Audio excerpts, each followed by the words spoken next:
So Elliott, Hotline II had to deal with arrhythmias, and there was one particularly interesting study that was reported. It was called the LEADLESS trial, or the LEADLESS II trial, and that had to do with placing a pacemaker directly into the right ventricle without electrodes.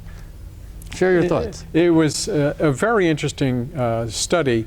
It was an observational report on about 500 individuals where what was referred to as a leadless pacemaker was inserted, and we should just clear that up straight away. This was a device that was inserted through an 18 French introducer through the femoral vein, and it was a device that was 4.2 centimeters long and 6 millimeters wide, and Bob and I were trying to measure this pen, and we concluded that it's about half the size of this ballpoint pen.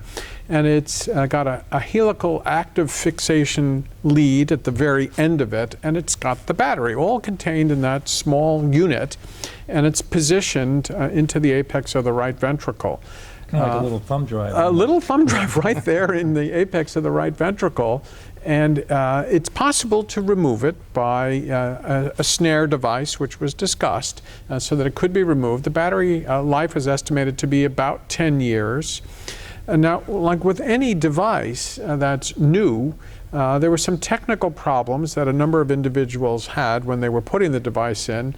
There were more cardiac perforations and episodes of tamponade than I would think you'd see with conventional lead-based pacing systems, but I think that's the learning curve here. A very interesting question arose from the audience, which was, who would we use this device in? And that made me think for a while, and I said, well, we're not putting a device across the tricuspid valve, and that meant that the potential fibrotic scarring and retraction of the leaflets of the tricuspid valve, maybe we wouldn't see tricuspid regurgitation. There was an interesting comment that this device may be MRI safe. So for those patients who need a pacemaker, but who might have a comorbid condition that would require that they have some MRI imaging, perhaps this would be a device that would be MRI safe. It wasn't entirely clear to me, Bob, why it would be MRI safe. I suppose it was a smaller well, you know, lead. I mean, a lot of the issues with the MRI is the lead heating up. So I guess if you have less of the lead and it's just a screw-in device. Smaller. But you know, is this programmable once it's implanted? Minimally programmable. And let's emphasize that this particular system is single-chamber pacing. Yeah, that's correct. But it was to be rate responsive. Yes. Right.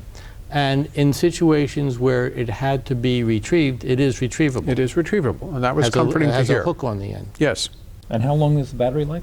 The battery was estimated to last 10 years. Wow. Depending upon how much pacing the patient is actually doing, you can project how long the battery is likely to last, and I think they estimated that the battery could last as much as 14 years in those particular individuals. But this was follow-up that was at 6 months. So we really need to see a much longer follow-up. It's attractive because the big problem we have with pacemakers is indeed lead fractures over the course of time, and sometimes it's been catastrophic. It's very important that if any of our colleagues who might be talking to a patient who hears about a so-called leadless pacemaker, we've got to be absolutely clear that there is a device that is actually still inside the heart. There could be some confusion on the part of the public when they hear that term. But innovative technology, yes, it was. Potential game changer as we move through time and, and learn more once again. Excellent. So also at Hotline II, was a study looking at electrical isolation of the left atrial appendage in addition to pulmonary vein isolation to treat persistent atrial fibrillation. How did that work out? So that's the BELIEF study that was presented by Dr. Luigi Di Biase from Mount Sinai in New York. And the basis for this study was the concept that the triggers for atrial fibrillation are well known to be in and around the pulmonary vein orifices, but they may also originate in the left atrial appendage.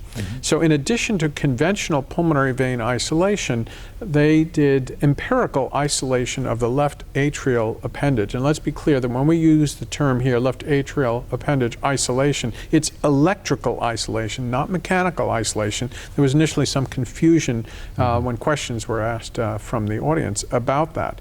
And they demonstrated that by the additional empirical isolation of the left atrial appendage, they could increase the chance that you would be free of recurrence of atrial fibrillation up to a follow-up of about 12 months. It was better than just pulmonary vein isolation alone.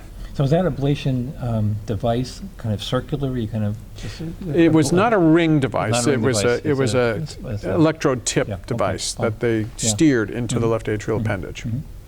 So did everyone benefit? Well, that was what I was listening for very carefully, Mark. It's a great question you're getting at. So they, at the end of 1 year, after an average of about 1.3 procedures, some people having to come back, the group that had both the pulmonary vein isolation and the left atrial appendage electrical isolation had, at 1 year, 75% freedom from atrial fibrillation, which made me encouraged about yet another technical advance in the EP lab.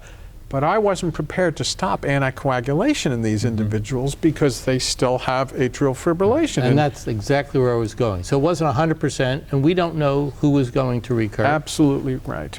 All right, so at least based on what we know so far, even if they underwent this procedure, we would be recommending continued anticoagulant therapy. Yes, as I was thinking about the study, as I was listening to the report, they didn't have a large enough treatment effect or a long enough follow-up or ability to identify prospectively who was likely to have that recurrent episode of atrial fibrillation to make me feel comfortable stopping anticoagulation. So we do have a number of interesting options for oral anticoagulation now, and I think those are the kinds of things we need to keep in mind and here. I wonder, since you're putting some scar around the atrial appendage, which is often the site of the thrombus to begin with, where that may be more thrombogenic. Yeah, that's an interesting possibility. Yeah.